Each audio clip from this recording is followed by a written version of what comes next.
Good afternoon friends. हम लोग आज चर्चा करेंगे पीएच स्केल पर, जो कल हम लोग थोड़ा सा अधूरा छोड़ दिए थे, प्रॉब्लम की वजह से कुछ डिस्टरबेंस हो गया था। तो कल हम लोगों ने चर्चा किया था इक्विलिब्रियम में कि पीएच वैल्यू जो है वो होता है pH value for neutral solution और या फॉर प्योर वाटर ये था कितना 7, और पीएच वैल्यू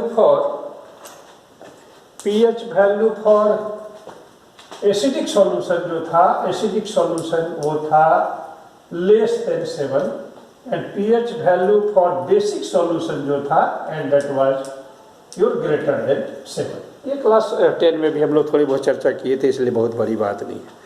एक बात हम लोग को आया था आयोनिक प्रोडक्ट ऑफ वाटर पर, कल हम लोगों ने देखा था आयोनिक प्रोडक्ट पर चर्चा किया था।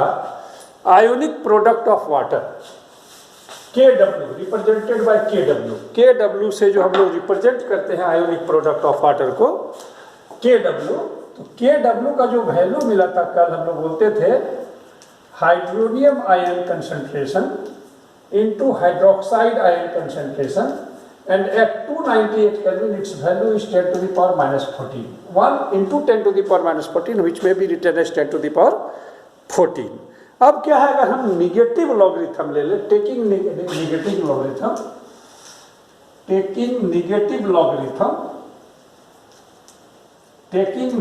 लॉगरिथम वी हैव, अगर हम निगेटिव लॉगरिथम ले ले तो ये हो जाएगा minus log KW equal to minus log of this entire product. ये पूरा एक प्रोडक्ट है, मल्टीपल के रूप में लिखा हुआ है, तो log of this and this into this, इसका फॉर्मूला हो जाएगा माइनस लॉग ऑफ, ऐसा करते हैं हम लोग, इसको हम लोग इस तरह से लिखते हैं this into OH minus this into equal to minus log 10 to the power minus 40। सबका लॉग ले लिया। नाउ व्हाट हैपेंस, इसका लॉग KW हो जाएगा PKW,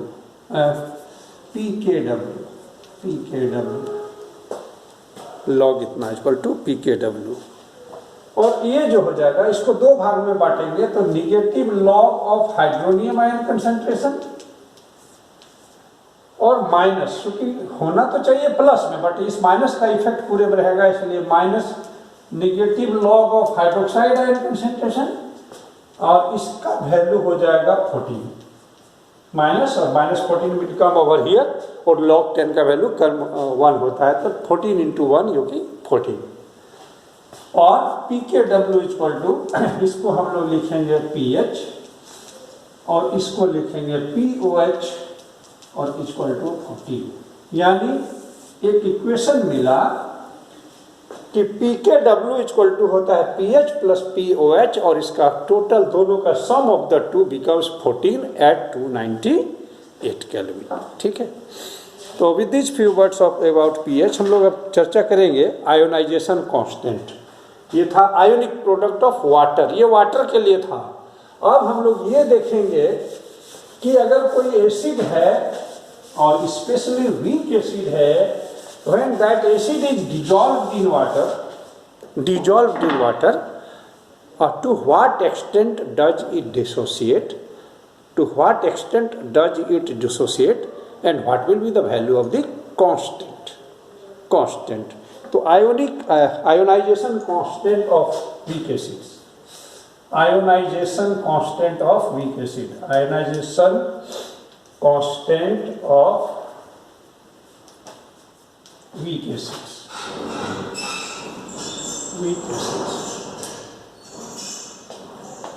इसका ionization constant of weak acids also known as acid dissociation constant, भी बोलेंगे dissociation constant, and इसका सिंबल होगा Ka।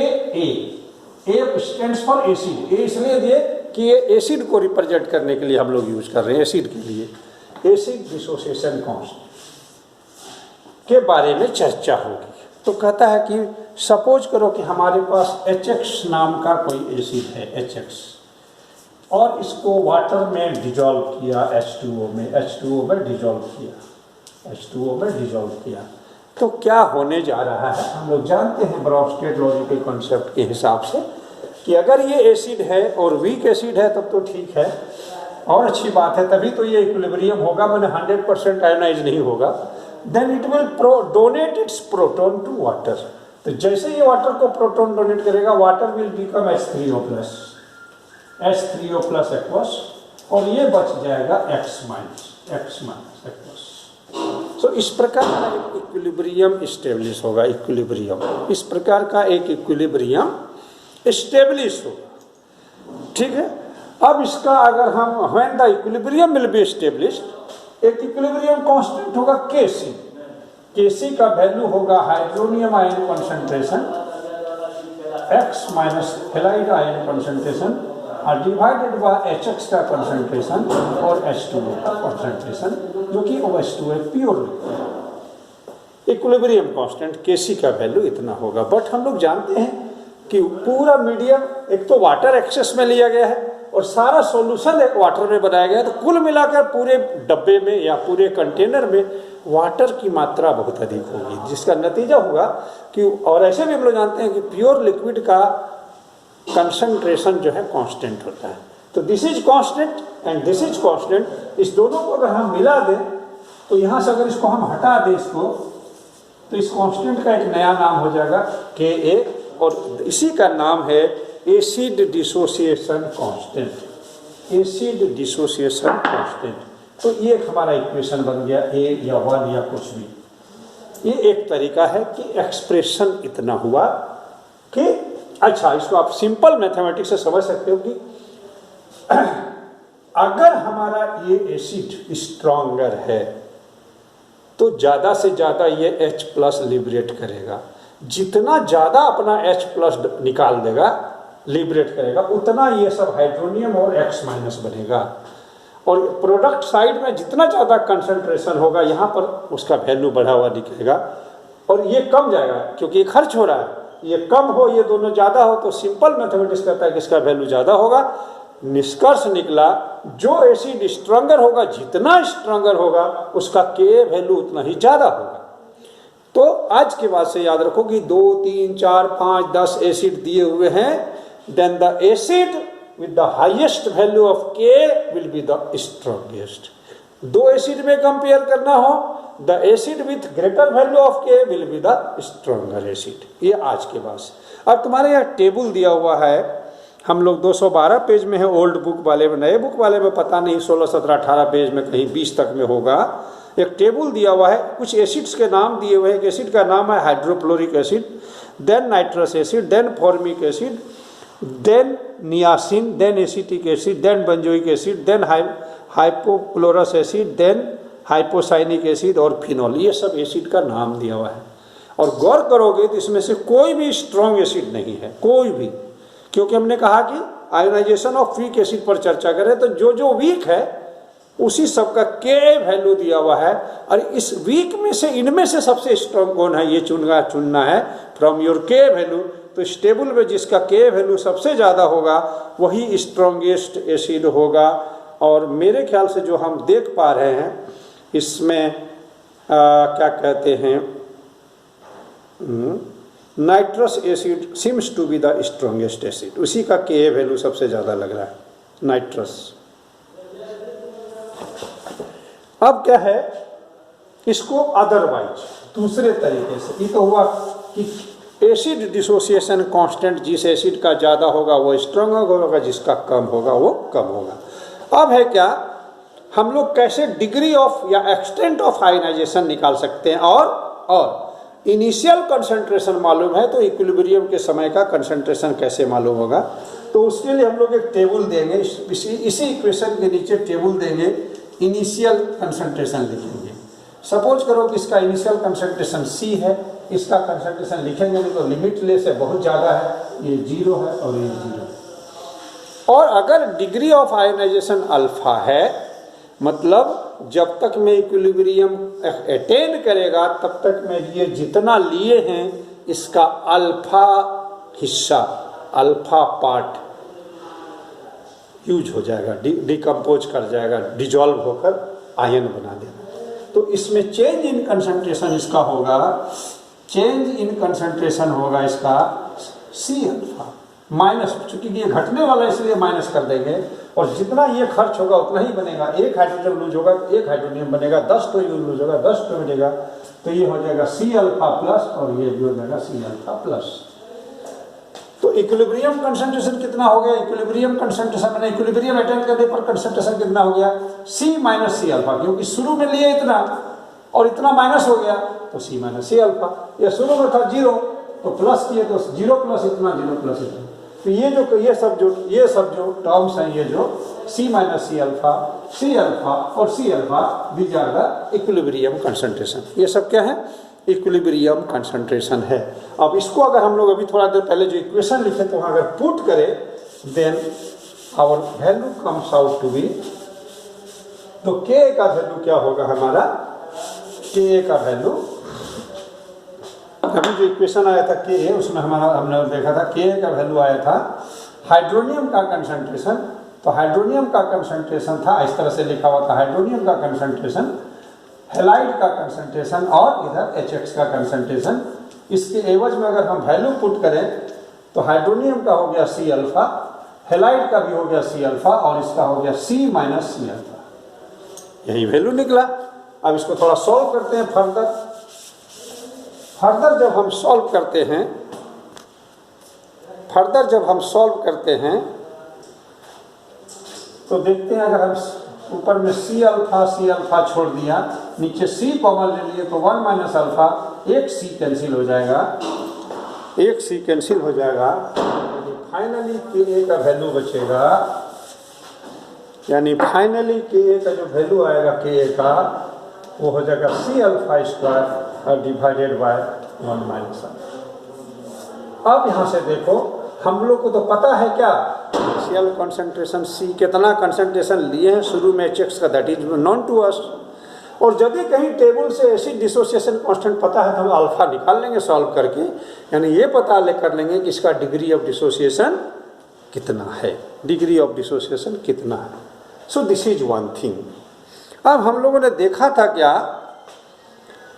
कि इतना यूजफुल था पीएच वाला वैल्यू, मतलब हाइड्रोजन आयन का कंसंट्रेशन पता है तो पीएच निकालेंगे, उसी तरह से किसी एसिड का के पता है तो इसका पीके निकालेंगे, तो pK is equal to similar to pH, pK जो will be defined as minus log of के।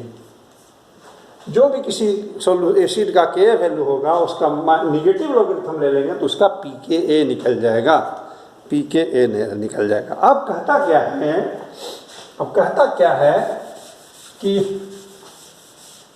अगर हमको इनिशियल कंसंट्रेशन पता है, के पता है, तो हम डिग्री ऑफ डिसोसिएशन निकाल सकते, वो तो हम बोल दिए। अब क्या है अप्रोच, क्या है इसके लिए, क्या क्या अप्रोच हम लोगों ने किया, तो कहता क्या है कि पहले तो स्पेसिस परजेंट जो है, जैसे HX नाम का एक स्पेसिस हमको किसी ने दिया था, तो सबसे पहले हमको आइडेंटिफाई करना है कि एसिड ब्रोंस्टेड एसिड है कि बेस है, ब्रोंस्टेड लोरी के हिसाब से एसिड है कि बेस है। पानी में डालेंगे H+ ही लूज करेगा, इसके पास H+ गेन करने के लिए जगह नहीं है, तो दिस इज एन एसिड। पहले तो ये पहचान लिए एसिड है, तो पहले ये पहचान लेंगे और इसको वाटर में डिजोल्व करने से क्या बनेगा वो लिख लिया, ये लिख लिया। और यदि इसका के वैल्यू दिया हुआ है तो एक दूसरा इक्वेशन और क्या संभव है, तो पानी में डालें तो पहले जानते हैं पानी और पानी मिलकर भी आपस में एसिड बेस रिएक्शन करता है, कल पढ़े थे, water plus water hydronium plus OH minus बनता है, तो दोनों का के वैल्यू, तो उसका KW वैल्यू होता है, के नहीं, उसका होता है KW value. Water plus water का के नहीं होता, that is not an acid, that is water. तो आयनिक प्रोडक्ट होगा उसका 10⁻⁻⁴। और इसका के वैल्यू अगर दिया हुआ है, मान लो उससे ज़्यादा, सपोज करो कि दिया हुआ है 3.2 × 10⁴, अगर इसका वैल्यू मान लो दिया हुआ है के वैल्यू 3.2 × 10⁻⁴, और वाटर वाले का जो KW होगा उसका होगा 1 × 10⁻⁴, तो दिस इज बहुत लेस है। तो जिसका के वैल्यू ज़्यादा होगा डिसोसिएशन कांस्टेंट, उस इक्वेशन को हम बोलेंगे प्राइमरी इक्वेशन। तो समझ में आ गया कि यही प्राइमरी इक्वेशन है। एक तुम्हारे बुक में एग्जाम्पल दिया हुआ, उसमें HX के बदले यहाँ HF लिखा हुआ है, तो यहाँ हो जाएगा F माइनस। एक सॉल्व्ड एग्जाम्पल है, 7.18 करके नंबर है, उसका K वैल्यू इतना दिया हुआ था। तो प्राइमरी इक्वेशन को हम लोग पहचान कर लेंगे। पहचान करने के बाद क्या है, इसको प्राइमरी इक्वेशन के बाद अब टेबल में क्या बनाएंगे, इनिशियल कंसंट्रेशन।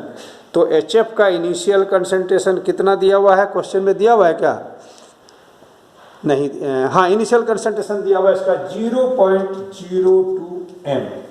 ये तो वाटर बहुत ज़्यादा एक्सेस, इसको नहीं लेंगे, ये सब शुरू में 0 है ही नहीं, कॉन्सेंट्रेशन नहीं है, इनिशियल कॉन्सेंट्रेशन। इस रिएक्शन का डिसोसिएशन कांस्टेंट K का वैल्यू अभी लिखे थे 3.2 × 10⁻⁴ ये दिया हुआ है। और एक बात और, हाँ इसका कोई यूनिट नहीं होता, यूनिट एसिड डिसोसिएशन कांस्टेंट का कोई यूनिट नहीं होता है। किताब में लिखा हुआ है कि ये डायमेंशन लेस है। क्यों भाई, कहता है जितने भी स्पेसिस इस यहाँ पर यूज किए जाते हैं उसका स्टैंडर्ड स्टेट कंसंट्रेशन 1 m रखा गया है। तो जब कंसंट्रेशन 1 m है तो Ka का वैल्यू यूनिट नहीं होगा, 1 m करके कैंसिल हो जाएगा। एनीवे, तो ये काम करना है कि इनिशियल कंसंट्रेशन लिख देना है। सबसे काम इनिशियल कंसंट्रेशन, शुरू में किसका कंसंट्रेशन कितना है। अब बोलो सर इससे क्या मतलब, इसकी जरूरत पड़ेगी अभी देखना। अब क्या है, उसके बाद इसमें मान लेंगे कि इसका डिग्री ऑफ डिसोसिएशन या एक्सटेंट ऑफ डिसोसिएशन मान लो अल्फा है। मान लिया कि जितना है उसका अल्फा हिस्सा, अल्फा जो है परसेंटेज में भी हो सकता है, फ्रैक्शन में भी होता है। फ्रैक्शन मैथमेटिक्स में लोअर क्लासेस में बनाते हो, किसी पिता के पास, फादर के पास जितनी संपत्ति है उसका 1/4 हिस्सा बेटा को दे देता है, तो फ्रैक्शन क्या हुआ, 1/4 ऑफ द प्रॉपर्टी, 1/4। और परसेंटेज में कहोगे तो 25%। तो हमने क्या कहा, अल्फा का वैल्यू परसेंट में भी तुम ले सकते हो, लेकिन केमिस्ट्री में जनरली उसको फ्रैक्शन में लिया जाता है। तो फ्रैक्शन में क्या होगा, जितनी प्रॉपर्टी इंटू 1/4 होगी। बेटा के हिस्से में कितना होगा, प्रॉपर्टी तो कुल संपत्ति अगर दिया हुआ है तो पूरा संपत्ति 1 करोड़ गुना 1/4 25 लाख हो जाएगा, 1/4। तो पूरा संपत्ति कितना है, 0.02 m, उसका अल्फा माइनस हो जाएगा। तो चेंज इन कंसंट्रेशन कितना हो जाएगा, चेंज इन कंसंट्रेशन होगा -0.02 अल्फा, और ये उतना प्लस हो जाएगा 0.02 अल्फा, 0.02 अल्फा, इतना चेंज होगा। तब इक्विलिब्रियम के समय की क्या कंसंट्रेशन हो जाएगा, इक्विलिब्रियम कंसंट्रेशन इसका क्या होगा, इक्विलिब्रियम कंसंट्रेशन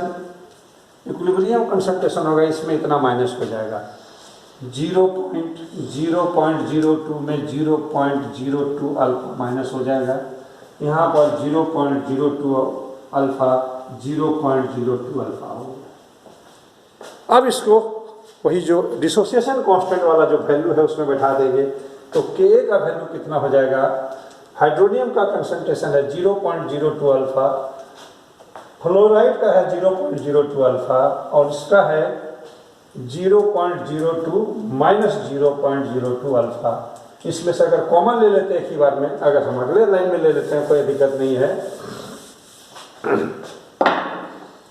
तो इसमें 0.02 अल्फा इंटू 0.02 अल्फा, और यहाँ पर अगर 0.02 कॉमन ले लें तो 1 माइनस अल्फा, एक तो 0.02 कैंसिल हो गया, बच गया 0.02 alpha square divided by 1 minus alpha. और K का वैल्यू अभी भी क्वेश्चन में दिया हुआ था 3.2 इंटू 10⁻⁴ ये दिया हुआ है। अब यहाँ पर तो केमिस्ट्री खत्म हो गया, तो मैथमेटिक्स शुरू हो गया,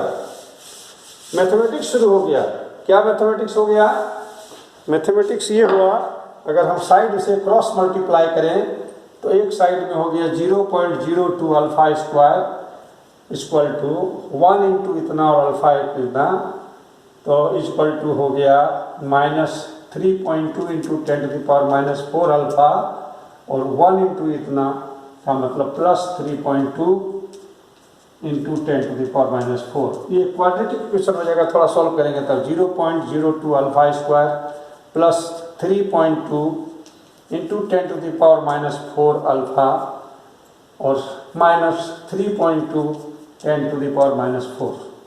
ये क्वाड्रेटिक इक्वेशन हो गया अल्फा के रूप में, और इसको अगर सॉल्व करोगे तो अब सॉल्व करना मैथमेटिक्स का काम है तो हम नहीं करेंगे। इसका अल्फा वैल्यू आता है 0.12 और अल्फा का वैल्यू -0.12। ये किताब में सॉल्व करके बताया गया है। लेकिन अल्फा माइनस नहीं हो सकता। माइनस का मतलब क्या? फ्रैक्शन तो माइनस नहीं होगा ना। ऐसा थोड़े कहेंगे कि पिताजी के हिस्से का -1/4 हिस्सा बेटे को दे दिया, ऐसा नहीं होता। तो अल्फा का वैल्यू नेगेटिव नहीं होगा, कंसीडर कर देंगे अल्फा का वैल्यू ये मिल जाएगा 0.12।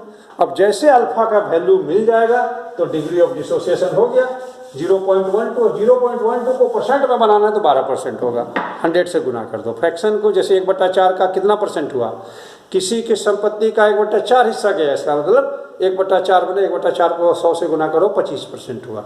तो परसेंट करना है तो 0.12 को 100 से गुना कर दो 12%, 12% आंसर होगा। यानी अल्फा यानी डिग्री ऑफ डिसोसिएशन 12%। यानी एसिड जितना है उसका 12% डिसोसिएट हो रहा है, बाकी अनडिसोसिएटेड रह रहा है। अब तुम देखोगे क्या, यहाँ पर जो हाइड्रोनियम आयन कंसंट्रेशन था, अभी जो बैलेंस्ड वाले इक्वेशन में देखोगे वहाँ था 0.02 अल्फा, और यानी 0.02 और अल्फा का वैल्यू आया 0.12। इसको मल्टीप्लाई करोगे तो हाइड्रोजन आयन का कंसंट्रेशन निकल जाएगा कितना? हाइड्रोजन आयन का कंसंट्रेशन निकला है 2.4 इंटू 10 टू द पावर कितना निकला है जी? -3। 10 to the power -3 hydronium ion का कंसंट्रेशन निकल गया। और जब हाइड्रोनियम आयन का कंसंट्रेशन निकल गया then you can find out the pH of the solution. आराम से निकल जाएगा इस सॉल्यूशन का pH. Therefore pH of the solution, इस सॉल्यूशन का पीएच होगा minus logarithm hydrogen ion concentration, hydrogen ion concentration minus logarithm hydrogen ion का कंसंट्रेशन का वैल्यू होगा 2.4 into 10 to the power -3 mole per litre. m means mole per litre, mole per litre और divided by formula ही नहीं आ लगता था मोल per litre. तो मोल per litre cancel हो जाता है, ये दोनों कैंसिल हो जाता है तो यही बचा। अब इसका आंसर क्या करोगे? माइनस लॉग 2.4 और minus log 10 to the power -3 minus log 2.4 और ये -3 यहाँ आ जाएगा तो +3 log 10। log 10 का वैल्यू हुआ ये हो गया। अब इसका टेबल तुमको देखना पड़ेगा, इसका टेबल देखना पड़ेगा तुमको। इसका टेबल 2.4 के टेबल देखने के लिए लॉग टेबल तुम्हें देखना पड़ेगा 24 का देखना पड़ेगा। 24 वाला जहां वैल्यू दिया हुआ है तो 24 का जो वैल्यू होगा एग्जैक्टली तो हमको अभी ध्यान नहीं है, लॉग टेबल बुक में शायद है भी नहीं इसमें।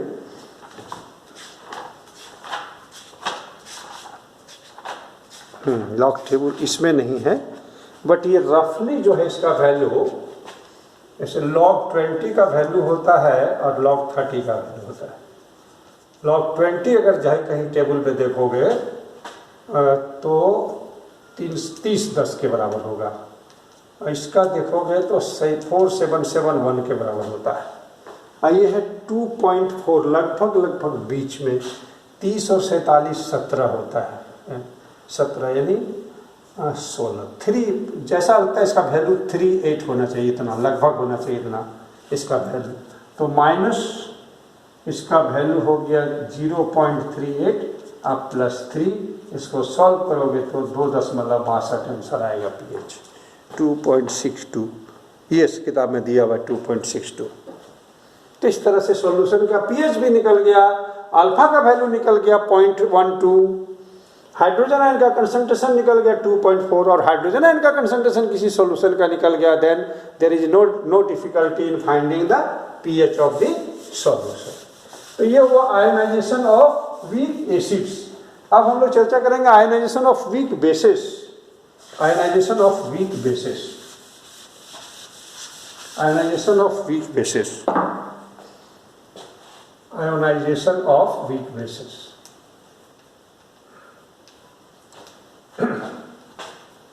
Ionization of weak basis.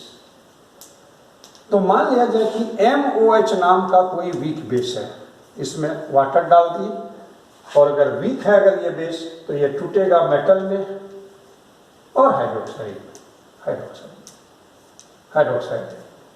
और there will be an equilibrium between the two ठीक है, there will be an equilibrium of the between the two. अब इसका उसी तरह से पहले की तरह यहाँ पर हमने वाटर नहीं लिया, हम चाहें तो वाटर दिखा सकते हैं कि वाटर में डिजोल्व किए, वाटर में डिजोल्व किए। तो फिर पहले इक्विलिब्रियम कांस्टेंट निकालेंगे, अगर इक्विलिब्रियम कांस्टेंट निकालेंगे, इक्विलिब्रियम कांस्टेंट निकालेंगे तो होगा मेटल का कंसंट्रेशन, हाइड्रोक्साइड का कंसंट्रेशन और डिवाइडेड बाय MOH का कंसंट्रेशन और डिवाइडेड बाय वाटर का कंसंट्रेशन, तब लिखेंगे इक्विलिब्रियम कांस्टेंट। लेकिन फिर हम बोले वाटर का अगर जो चूंकि कांस्टेंट रहता है, इस कांस्टेंट को मिटाकर इस कांस्टेंट में मिलाएंगे तो इसका नाम बदलकर हो जाएगा KB। अब बोलोगे सर आपको जब मन होता है KA कर देते हैं, जब मन होता है KB करते हैं, हम नहीं करते हैं। ये केमिस्ट्री का रूल कहता है कि जब हम बेस के बारे में पढ़ रहे हैं तो बेस का सिंबल B होना चाहिए, A होना चाहिए, दैट्स वाई B। और इसीलिए इसको बोलते हैं बेस डिसोसिएशन कांस्टेंट। इससे पहले वाले का नाम था एसिड डिसोसिएशन कांस्टेंट। तो बेस डिसोसिएशन कांस्टेंट को KB लिखेंगे और उसका वैल्यू कैसे निकाला जाता है, तो राइट साइड में जो जो आयन्स बनते हैं वो दोनों ऊपर में, और जो बेस हम लोग लेकर काम किए उसको नीचे में। इस इक्वेशन का नाम मान लो थोड़ा देर के लिए तुम 2 रख दिए, 2। तो इस इक्वेशन को हम यूज करेंगे जहां जरूरत पड़ेगा। अब इसको दूसरे तरह से देखते हैं, फिर इसमें भी अगर हमको डिग्री ऑफ डिसोसिएशन, अच्छा एक बात और फिर बता दें, अभी जो हमने इक्वेशन लिखा था मिटा दिया, उसमें तुम देख सकते हो ये बेस जितना ज़्यादा स्ट्रॉन्ग होगा उतना हाइड्रोक्साइड आयन लिबरेट करेगा, जितना हाइड्रोक्साइड आयन लिबरेट करेगा तो न्यूमरेटर में जो दोनों चीज़ लिखे थे इक्वेशन 2 में उसका वैल्यू बढ़ेगा और KB का वैल्यू बढ़ेगा। यानी जो बेस जितना स्ट्रॉन्ग होगा उसका KB का वैल्यू उतना ही ज़्यादा हाई होगा, उसका KB का वैल्यू उतना ही ज़्यादा हाई होगा। तो stronger is the KB value, sorry higher is the KB value, stronger will be the base, stronger will be the base. और सिमिलर वे में उस तरह से लें कि फिर इसका इनिशियल कंसंट्रेशन C है, ये दोनों 0 है, ये 0 है, और यदि अल्फा डिग्री ऑफ डिसोसिएशन है तो थोड़े देर में इतना माइनस हो जाएगा, इतना ये प्लस हो जाएगा, और फिर equilibrium concentration C minus C alpha होगा, ये C अल्फा होगा। तो फिर KB का जब वैल्यू निकलेगा तो पहले की तरह C alpha into C alpha divided by C minus C alpha equal to फिर पहले की तरह C alpha square minus 1 by alpha होगा। यानी KB का भी एकदम सेम स्टाइल में वैल्यू निकलेगा। और फिर अगर KB का वैल्यू अगर डाटा में दिया हुआ है, इनिशियल कंसंट्रेशन दिया हुआ है, तो तुम डिग्री ऑफ डिसोसिएशन निकाल सकते हो।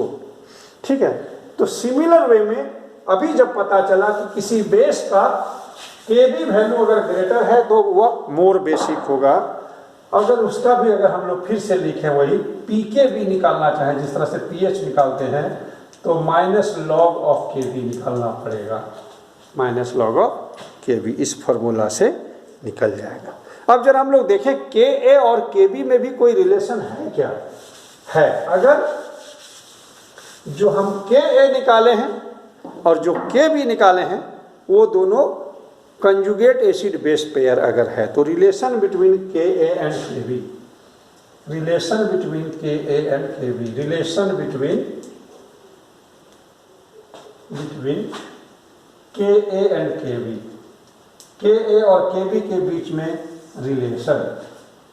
फिर हम बोल रहे हैं ये दोनों का रिलेशन तभी निकालेंगे जब कंजुगेट एसिड बेस पेयर लिया गया हो। फॉर एग्जांपल हमने एसिड के रूप में लिया है NH4+ और इसका कंजुगेट बेस हम लोग बहुत पहले से तरीका जानते हैं, किसी भी एसिड का कंजुगेट बेस चाहिए, एक प्रोटॉन माइनस कर दो, इसमें H+ अगर माइनस कर दो, एक तो H+ हटा के देखो तो अमोनिया बचेगा, अमोनिया। यानी इसमें कोई शक नहीं हुआ कि इसका कंजुगेट बेस होगा अमोनिया, कंजुगेट बेस होगा अमोनिया। यानी ये और ये कंजुगेट एसिड बेस पेयर है जिसमें ये एसिड है और ये बेस है, क्योंकि इसमें एक प्रोटॉन ज्यादा है, इसमें एक प्रोटॉन कम है। अब इस दोनों का कांस्टेंट, इस एसिड है तो इसका K वैल्यू निकालेंगे, ये बेस है तो इसका KB वैल्यू निकालेंगे, और K और KB तब निकलेगा जब इसको पानी में डाल के देखेंगे कितना डिसोसिएट होता है।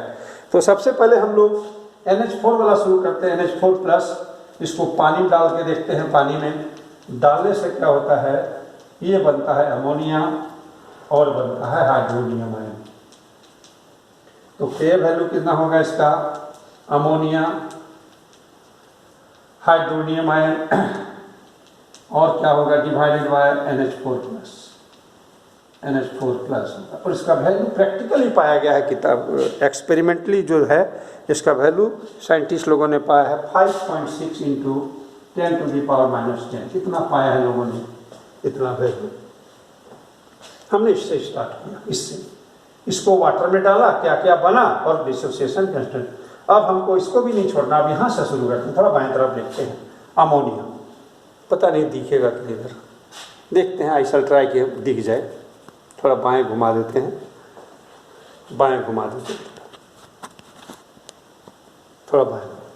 अमोनिया, अब इसका देखते हैं अमोनिया। अमोनिया को भी वाटर में डालते हैं, वाटर में, अमोनिया को वाटर में डालते हैं, वाटर में क्या होगा, NH4+ होगा, और क्या होगा, OH- होगा। चूंकि ये बेस है इसलिए इसका Kb वैल्यू निकालेंगे। Kb वैल्यू होगा NH4+ OH- और डिवाइडेड बाय NH3। और इसका वैल्यू साइंटिस्ट लोगों ने एक्सपेरिमेंट करके निकाला है। इसका वैल्यू है 1.8 इंटू 10⁻⁻⁵। इतना साइंटिस्ट लोग वैल्यू निकाल के रखा है। ठीक है, अब क्या है, पहला वाला जो इक्वेशन लिखे हैं इस इक्वेशन को 1 बोलो, दूसरा जो इक्वेशन है इसको 1, 2 बोलो, और दोनों को जोड़ के देखो क्या होता है। दोनों को जोड़ोगे, यहाँ पर हम उठा बैठा देते हैं, दोनों इक्वेशन को जोड़ के देखना। इक्वेशन 1 में NH4 बाएं तरफ है, ये दाहिने तरफ कैंसिल हो गया, एक था और बन के खत्म हो गया। ये बाएं है और ये दाएं है, कैंसिल हो गया। यहाँ का वाटर बचा, यहाँ का वाटर बचा, ट्वाइस H2O, यानी लेफ्ट में बचा ट्वाइस H2O और दाहिने तरफ बचा हाइड्रोनियम आयन और हाइड्रोक्साइड आयन। और चूंकि ये वाटर है इसका निकलेगा Kw।